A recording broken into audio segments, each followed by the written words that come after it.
একসময় একটি বনে টুনি নামে একটি ছোট্ট পিঁপড়ে থাকত। টুনি ছিল খুব পরিশ্রমী, সব সময় খাবার সংগ্রহে ব্যস্ত থাকত।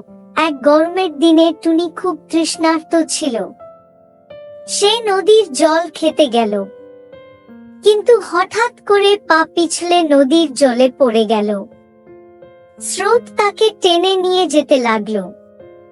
টুনি বাঁচার জন্য চিৎকার করতে লাগলো।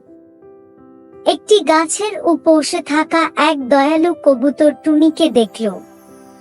টুনির অসহায় অবস্থা দেখে কবুতরটি খুব কষ্ট পেল। সে তাড়াতাড়ি গাছ থেকে একটি বড় পাতা ছিঁড়ে নদীর জলে ফেলে দিল।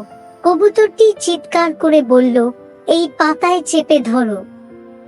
টুনি পাতাটি ধরল, আর পাতাটি তাকে নিরাপদে নদীর তীরে পৌঁছে দিল।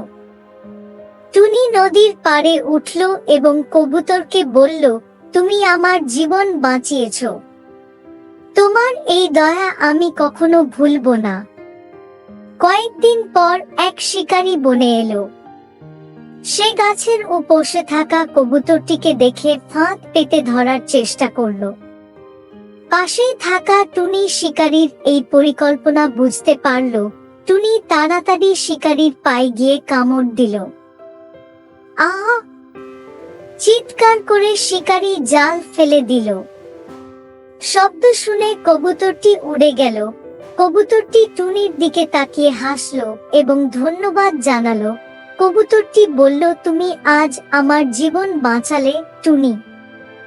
দয়ায় দয়া ফিরিয়ে আনে। সেই দিন থেকে টুনি আর কবুতর পরম বন্ধু হয়ে গেল।